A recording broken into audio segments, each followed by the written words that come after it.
Have you ever been in a business meeting and just felt completely lost, like everyone's speaking some kind of secret code? You hear the words, you know what they mean individually, but together, it just flies right over your head. Well, you're in the right place because today, we are going to crack that code. So, here's how we're going to tackle this. First, we're going to listen to a quick conversation, a real-life meeting scenario. Then, and this is the important part, we're going to decode it.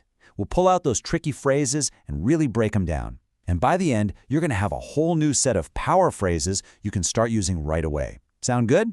Let's get started. Okay, let's jump right in. We're about to be a fly on the wall in a typical project review meeting. I want you to just listen, pay attention to how it flows, and see if you can spot some of those phrases that sound a little different. The initial numbers call for a budget increase, but HQ won't approve it. So we had no way of meeting the original spec. We knew our timeline would take a hit because of it. We went into it with open eyes. The whole point being we had to deliver something to the client. I agree, but how do we flag this risk for phase 2?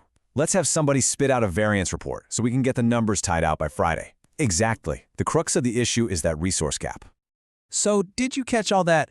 If some of those phrases sounded a bit like jargon, don't even worry about it. That's exactly why we're here. We're going to rewind and unpack exactly what they were saying, one phrase at a time. This is where the magic happens. All right, let's look at that very first line.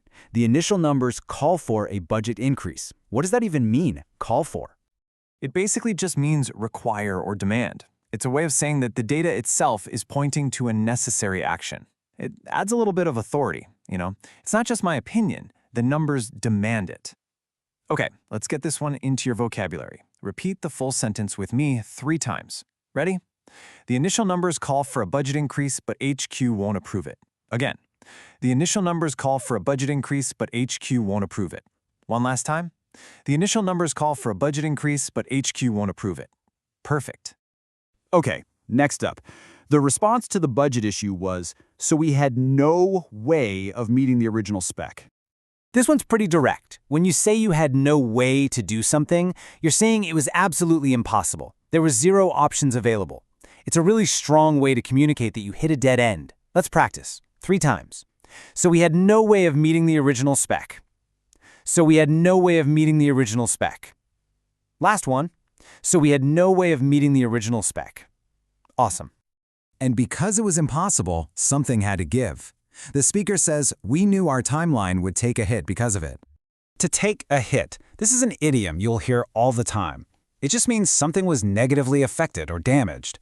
A budget can take a hit, a company's reputation can take a hit, or like in this example, a project's timeline takes a hit.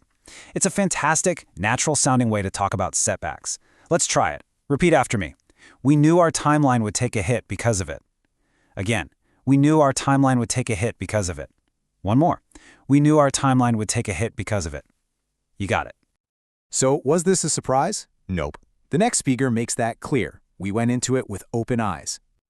When you do something with open eyes, it means you knew exactly what you were getting into. You were fully aware of the potential problems and difficulties from the very beginning. It shows you're not naive. You're strategic. All right, time to practice. Let's go. We went into it with open eyes. Again, we went into it with open eyes. Last time, we went into it with open eyes. Nice. Okay, so if they knew the risks, why did they do it? The speaker cuts right to the chase with this next phrase. The whole point being. This is such a useful little phrase. It's a verbal shortcut to get to the main reason for something. It says, okay, let's ignore all the other details for a second because this is what truly matters. It helps you state your core motivation clearly. Let's try saying the whole thing.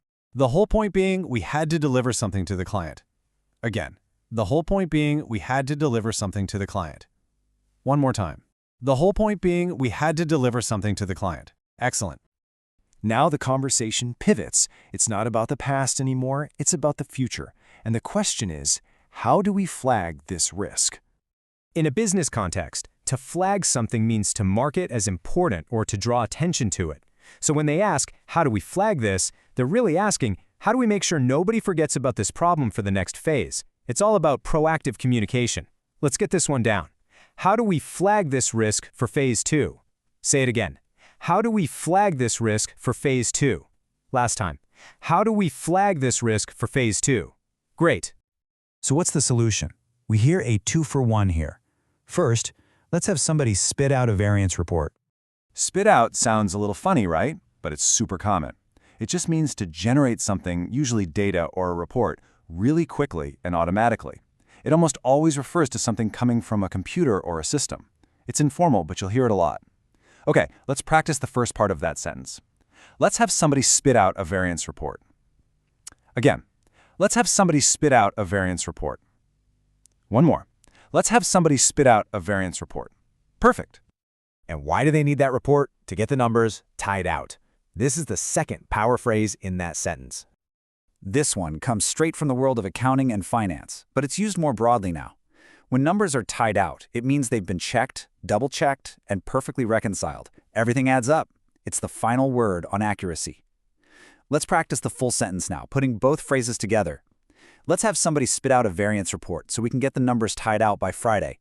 A bit long, but let's do it again.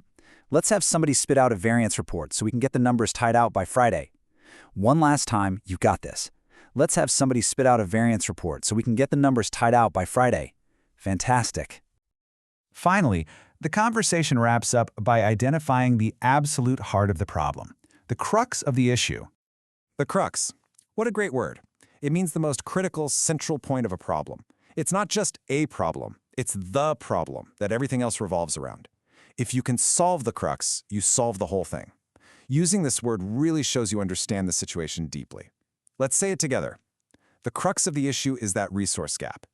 Again, the crux of the issue is that resource gap. Last time, the crux of the issue is that resource gap. And that's it. Look at that. 9 new power phrases for your professional toolkit. We have call for, had no way, take a hit, with open eyes, whole point being, how do we flag, spit out, tied out, and crux. These aren't just words. They are the keys to unlocking more confident and effective communication in business. So what does this all mean for you? It means you are now ready. You're equipped not just to understand these phrases, but to actually use them. So I have a question for you. Which one of these phrases are you going to try out in your next meeting? Just pick one. Start there. You'll be surprised at how much it can change the conversation.